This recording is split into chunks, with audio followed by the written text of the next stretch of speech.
But babe, he genuinely said, I don't think anybody here understands music the way or is I do. musically inclined like the way I am. And I was like, and the fact that he thinks that he's this is the brilliance of him. Anyway, so he starts doing it, and you have to run back to the telephone and tell the other teammates, and you have to repeat the and sound he was so committed to doing it. And he won them the challenge. He did, but he had one hand over one ear. He was like the Beach Boys, like recording like the animal talk sounds. About pitchy. It was like the fucking Beatles doing the White Album. Like he literally thought he was Tchaikovsky. Yes. Like creating a masterpiece. Totally. But the commitment. Is It's everything. been 2 big weeks for Tom. I know. Let's keep it up, Tom. You're doing good. You're doing great. But that was, first of all, so funny. The fact that he helped them win that challenge. And Alan challenge. Cummings was dying. Because it was hilarious. I would have been on the floor.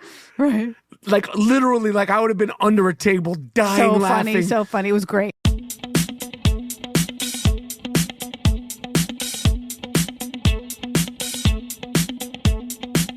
Hello. 11111.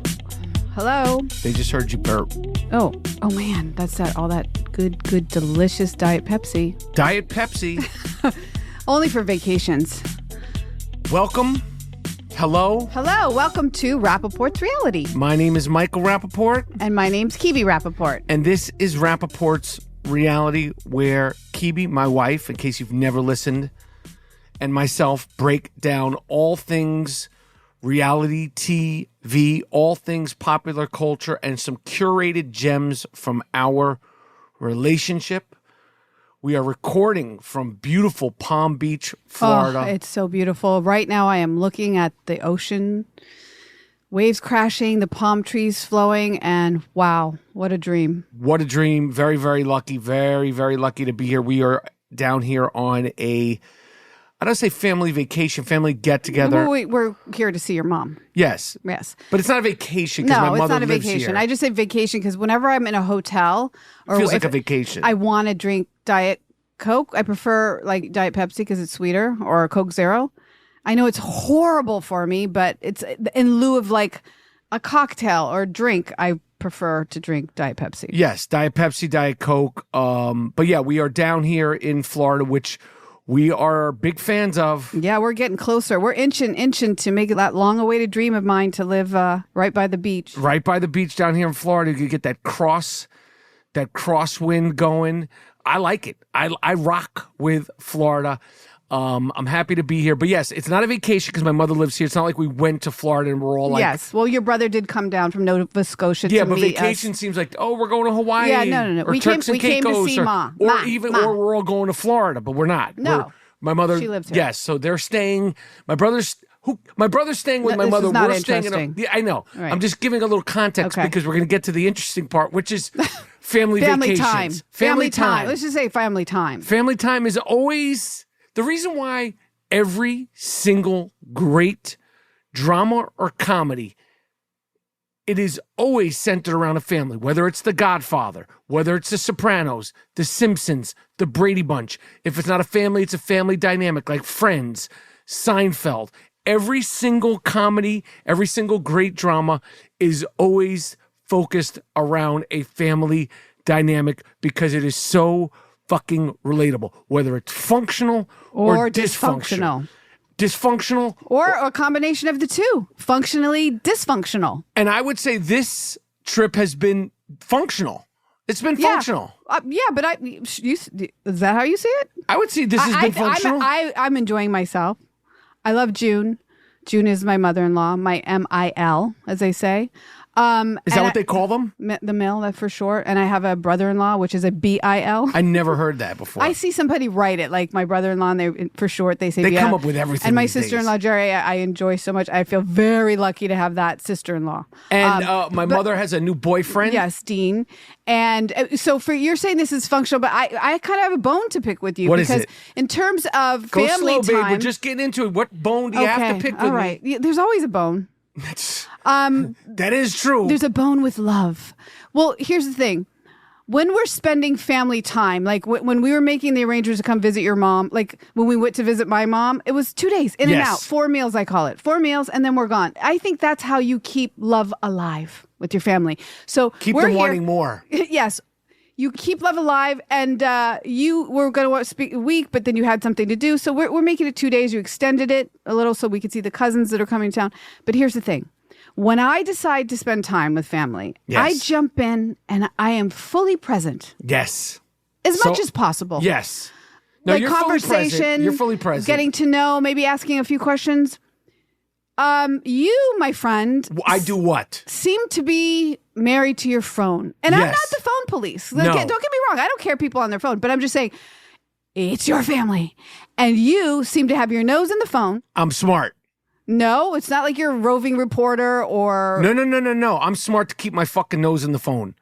That's how I pace myself throughout the day. Feels distant. At times. And then I'll put the phone down and I'll blah, blah, blah, blah, blah. And then you'll put the phone down and you'll say, Eric, get me a drink.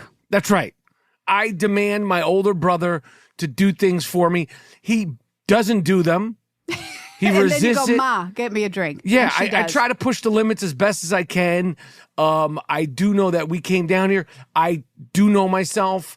I do know family dynamics at time can make me uncomfortable, overwhelmed, and I will keep that Twitter flowing. I will keep the sports page flowing. I will keep checking in on all things Bravo. That's your outside life. Whatever I need to do. Listen, do. babe, let me tell you something. There's no judgment because you do this with people. Outside people. 100%. Like you never, I think it's a safety mechanism for your energy, which I appreciate. You have strict boundaries. I sometimes am like, I'm here with your family and where are you? That's all I'm saying.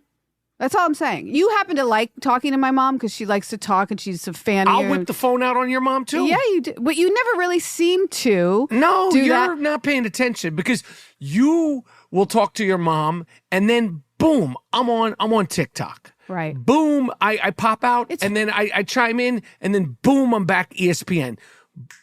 You're in and out. And you know what? You did say... I bob and weave. You bob and weave, but you did say that you, like, when we leave, like, after last night, we left dinner, or the night before, we were all hanging out all day. You heard every bit of the conversation while laying on the couch on your phone. Like, That's right. Heard the entire... You could actually repeat things. Makes you a really good listener, but which is odd because I feel like a lot of times you're not listening I am an underrated listener. And where do you think that comes from, babe? I don't know. It's just I'm an underrated listener. So you don't seem like a multitasker in life, but when it comes to dynamics with your family and your phone and seemingly like you're not participating, you're there. Well, like I said, whether I have the phone, don't have the phone. If I don't have the phone, I'm on like super duper like a computer listener. If I have the phone, it depends, but I am, like I said, underrated, sometimes underappreciated a listener. I might not be participating. Right. I might not be, but I'm downloading. I'm listening. Okay. And I'm downloading. I appreciate that. Yeah, that I actually admire it a lot. Anyway, we're here in Florida. And it's another great week of reality television. Another great Taking week. a break is not going to make us miss our television. Oh, no. No, it's not. No. And we got to give a shout out to Ciara. Spoiler alert. Spoiler alert. Ciara from Summer House. Ciara, who got bumped, killed, as they call it, ousted. From the Traitor'S. She was a faithful, and she saw that storm. It's like being in the middle of the ocean, and the storm is coming from the left, from the right, the north, the south, and it starts spiraling, spinning you around, and there's sharks, and there's whales, and she saw that storm coming, and she tried to fight it, and you told me that you've seen her behave like this. I am newer to Summer House, so I was like, I liked how she was like, cursing. She was like, fuck that, fuck this. Yeah. And I was like, you should have brought that energy to West. No, yes. You saw the season. You got deeply involved in Summer House during the season of when West comes into play. Yes. So you didn't see her in the times before where she skates on the line of a mean girl.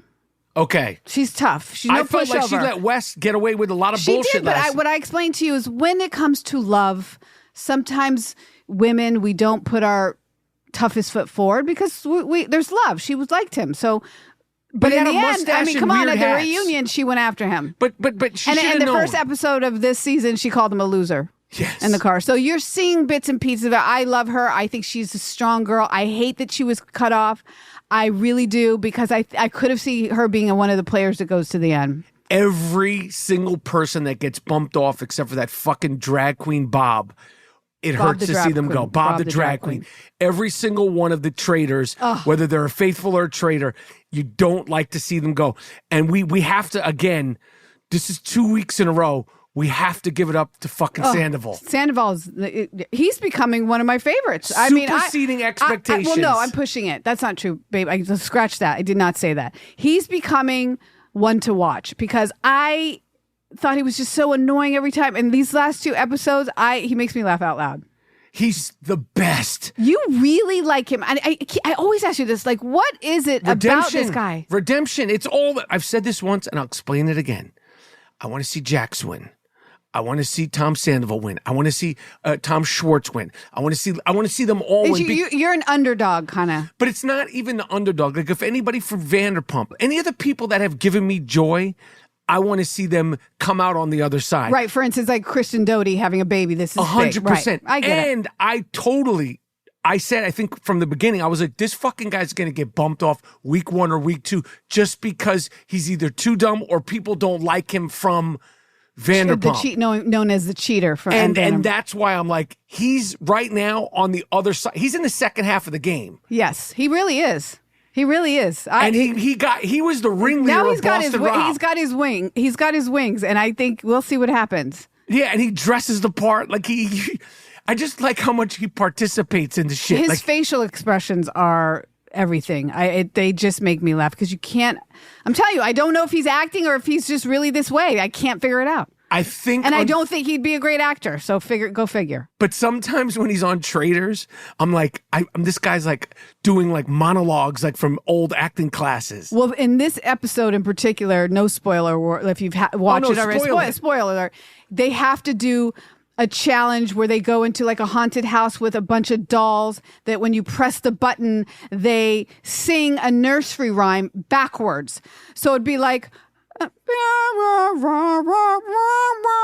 right? So Tom, because it had something to do with music and he has a band, he like took charge of this thing. But babe, he genuinely said, I don't think anybody here understands music the way or is I do. Musically inclined like the way I am. And I was like, and the fact that he thinks that he's this is the brilliance of him. Anyway, so he starts doing it, and you have to run back to the telephone and tell the other teammates, and you have to repeat the and sound he was you make. so committed to doing it, and he won them the challenge. He did, but he had one hand over one ear. He was like the Beach Boys, like recording like the animal talk sounds. About pitchy. It was like the fucking Beatles doing the White Album. Like he literally thought he was Tchaikovsky. Yes, like creating a masterpiece. Totally. But the commitment is everything. Been 2 big weeks for Tom. I know. Let's keep it up, Tom. You're doing good. You're doing great. But that was, first of all, so funny. The fact that he helped them win that challenge. And Alan Cummings was dying. Because it was hilarious. I would have been on the floor. Right. Like literally, like I would have been under a table dying laughing. So funny. It was great. At the entire situation. Anyway, so we can't emphasize enough. If you're looking for a good time, and now's such a good time to do it because there's so many episodes stacked, you can get into it. Do yourself a favor and bring non-reality TV lovers into it. Traitors is chef's kiss.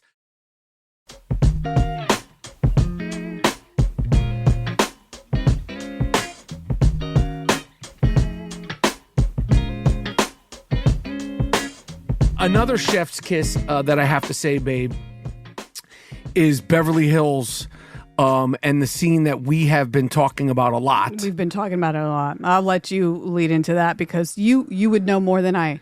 First of all, we got to give a shout out to Mauricio. Speedy recovery. Yes. Thank God he's okay. He injured his clavicle bone.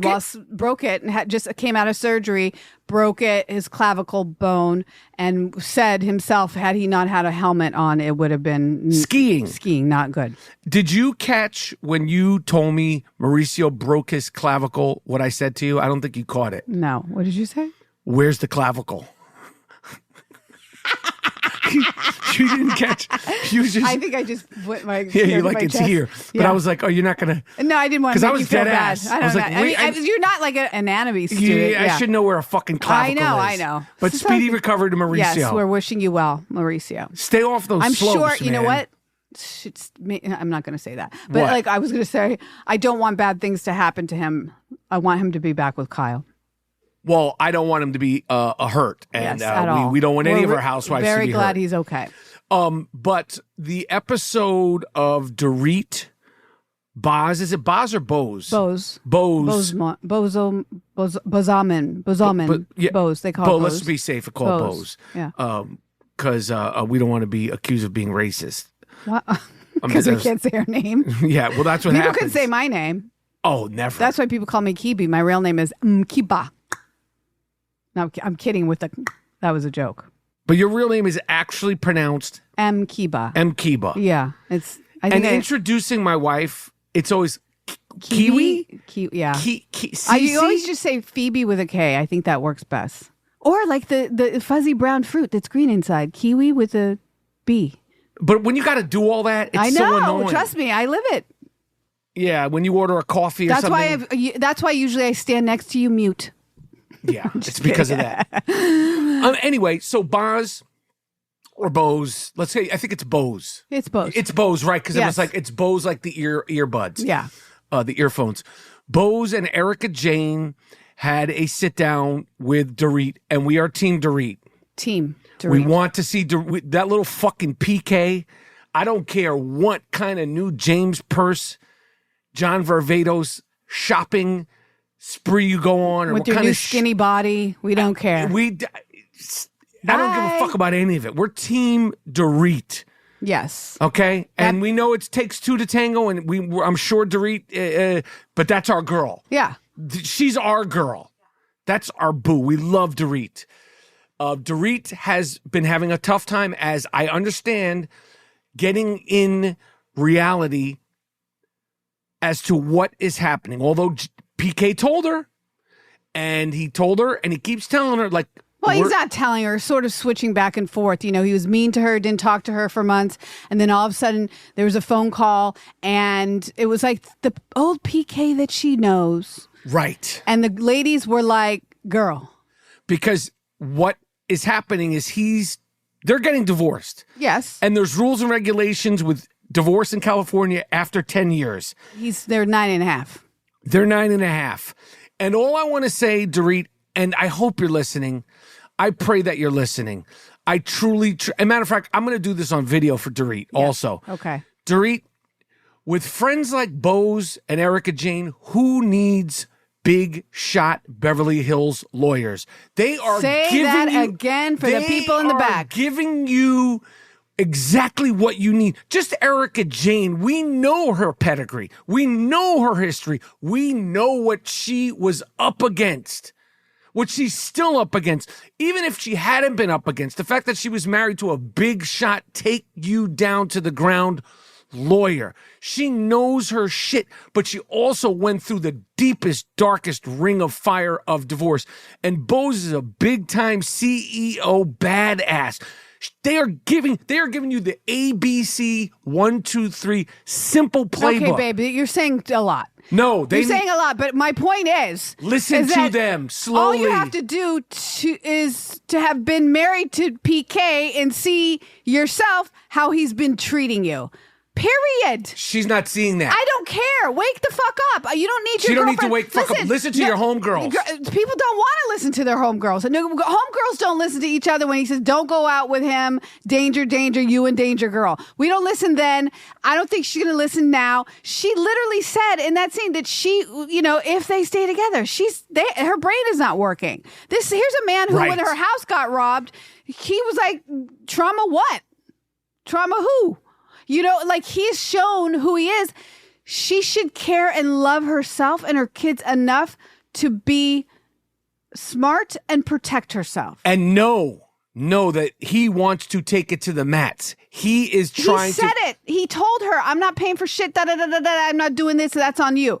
So he said it. Listen and then to the these next women. time he's nice to you, you can't figure that out? Come They on now. know what they are talking about, Dorit, and they are telling you. And she seemed like at that sit down, she had a, oh no, oh yeah, you're right moment. But that could be temporary. It's not what she wanted to hear. It's not what she wanted to hear from them. Who cares? And but she needs to listen tight because he's coming for her. He's coming for her. Yeah. And Erica Jane and Bose are telling you exactly what's happening. And like I said, they could open a business. Yo, they're good together. They could open a business like really when a woman is getting divorced. Advisors, life advisors, financial because advisors. that advice could get her to a mediator instead of having to They're go like to a the lawyer. mediator before the mediator. They're like a pre-mediation team. I It should agree. be Erica and Bose pre-mediation. Those are those are friends. Those Straight are friends. the fuck up. And they're telling you what is up. And I don't know what the update is. We'll see at the reunion. And I haven't seen anything online. But please listen to those girls because they are letting you know exactly. He sounds like he's ready to drag. Yeah, what did Erica say? He's tough in business, so he's going to be tough in divorce. She told them. That's just like, that should be on a t-shirt. Bingo. Yo. There's how you make the money. Dorit, you make a t-shirt to say tough in business, tough in divorce. No, Erica. And let that be you. Well, it was her line, but they could share the proceeds because it's her life. Who said tough in business, tough in divorce? Erica said it she said PK's tough in business. If Lala could send it to Daryl, Erica and Dorit can make tough in business, tough in divorce t-shirts for sure. Yep. And we're going to go out there and publicly share that with them because we're rocking with Dorit. I don't know when that season is ending. I don't want it to end. I know. I am enjoying it. And, we were telling our family because they know nothing about reality TV. Sad for them. I was a little sad. They're missing out. You feel bad for them, right? I did feel bad. I was like, anybody that doesn't watch you don't know Erica Jane?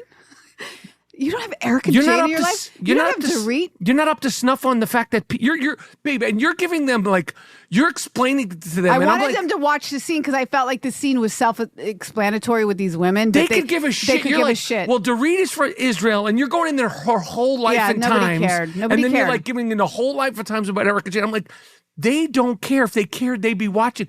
But Mom, Eric, Jerry, family, world at large, you're only hurting yourself. Yeah, I agree.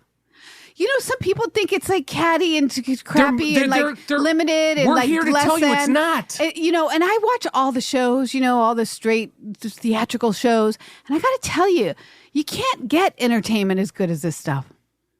Because you learn something in every episode. You learn, or you've been there, or you relate.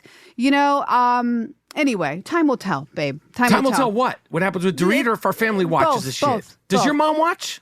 She does. Sniffs around? Yeah, she sniffs around. She doesn't like Traitor'S, though. That she couldn't get. I could understand if you don't know any of them. I could understand that more, but I feel like if you give it a little time and you just treat it like a challenge show. I don't know. Maybe we're wrong. Maybe it's not for everybody. Traitors? Just the sexy people. Traitors or what? That's from a song. I'm not trying to be mean. Isn't it from a song? What song? I said it's not for everybody, just the sexy people. What song is that? I don't know. Miles Jordan, if that is a song, play it. This dance ain't for everybody. Only the sexy people. So all you fly mothers, get on out there and dance. Dance, I said. Also want to talk about, do you want to say more about Beverly Hills? No, I am just hoping that Dorit takes the direction that's necessary to save her life. That's it. I feel bad for her. Don't fuck around, PK. Don't play games here. I don't know why he wants those last seasons when he was just disappeared and he wasn't around and he was always in England. The writing was on the wall. Don't play games here, PK. I'm telling you not to play games. Oh my gosh! If you guys should see Mike's face, he looks like a De Niro and like the what's the movie in the water? The Casino. Yeah, Casino. Don't fuck around. Yeah, he's going to, but she'll be okay. She'll be all right.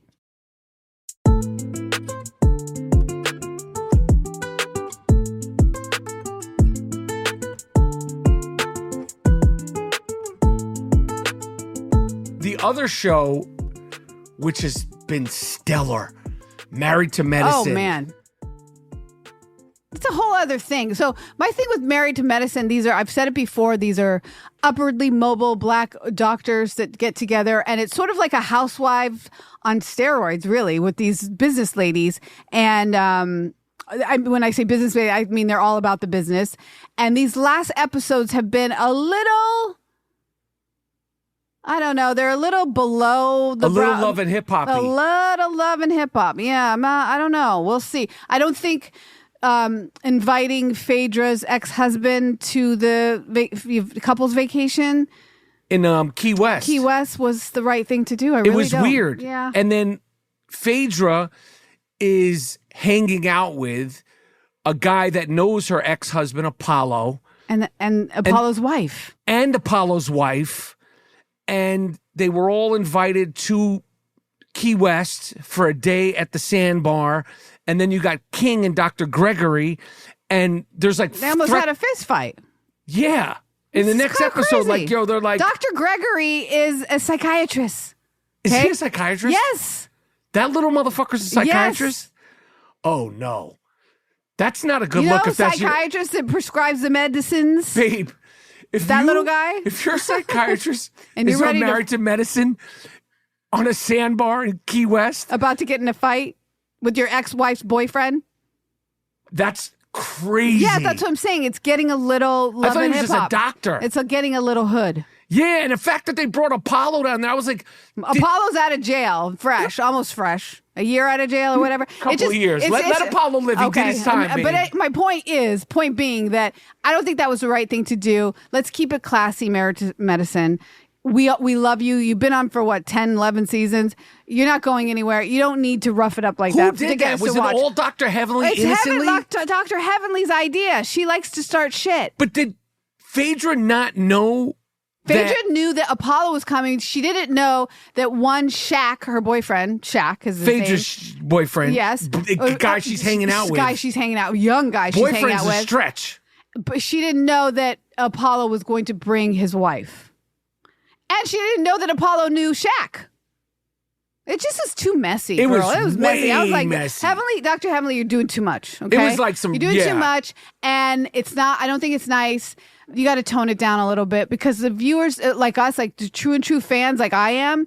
It made me like, I don't make it icky. Just like don't make it icky. I don't want to see two doctors fighting on the beach. Yeah, that was straight up Love and Hip Hop. Yes, and the fact that the girls were almost fighting, Sweet Tea was almost fighting Heavenly. Right? Yeah. Yes, they're always getting ready to fight. It's like Fraser Ali.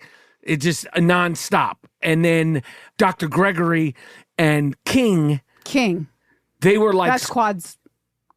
See, Quad was on the show only because she was with... This is going nowhere, babe. But, babe, no, it is going somewhere. But the fact that there was like multiple skirmishes, it's like an ice hockey match. That's what I mean. It's Love and Hip Hop where everyone's fighting. It was like the Bruins versus the Rangers. Yeah, like they were like in bathing suits, no doubt. They're fighting here, and then there's another fight here, and the referees, there's not enough referees to break it up. Fights in bathing suits on beaches is just whack. It's not a good look. No. And I feel like it's beneath. For people over 50. And your doctors. Yeah. And I know this guy was a psychotherapist.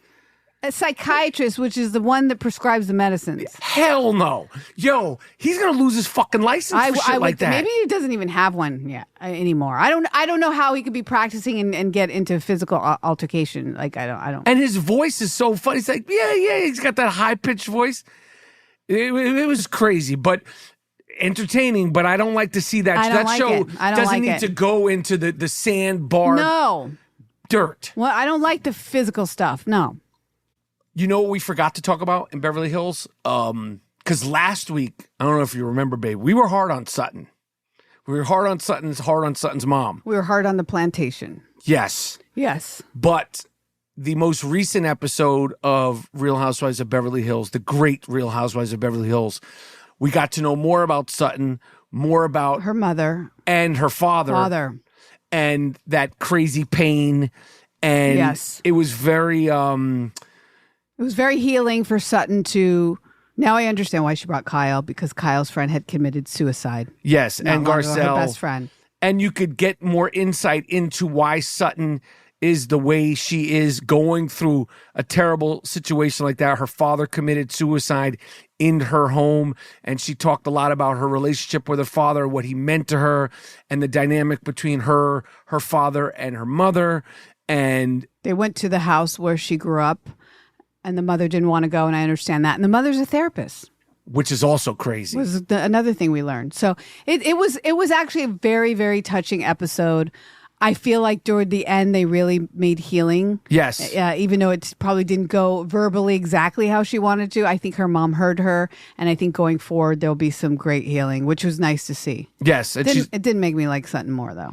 No, it didn't make me like Sutton more, but it made me understand her. It made me pull my sort of, oh, Sutton's a da-da-da-da-da. Okay. Or Sutton, why are you like that, da-da-da-da-da? Because, and I'll forget that in a couple of episodes. I was going to say, yeah, you're a lot easier on people than I am. I know. Because I had a hard life. So I'm like, there's no excuse to be a bitch. I get it. Right.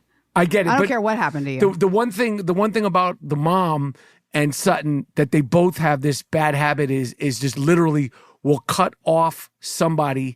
For instance, when Dorit was talking about this new revelation with PK, and she's sharing it with the group, and Sutton was just like, basically, fuck that, let's go. We gotta go. We're gonna be late. And the mom did that to Sutton. Yes, many times. But when Garcelle sort of pointed out that they were a lot alike, she was like, hell no.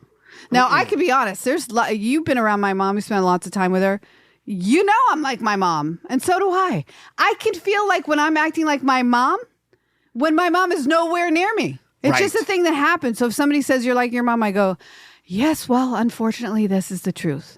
There's a lot of good things about her, but I know my mannerisms, my facial expression, you see, that's why I smile a lot. Because my mom sometimes looks like she's fucking pissed off. Right. So like, I'm like, I'm trying not because I have resting bitch face too. Do you? I think I do, but you don't notice it because I'm happy a lot. I smile a lot. You wake up smiling. I know. It's very strange. That's not hi, which I'm always like, are you awake? Because nobody wakes up like, I'm like, that's not a normal way. Because I wake up.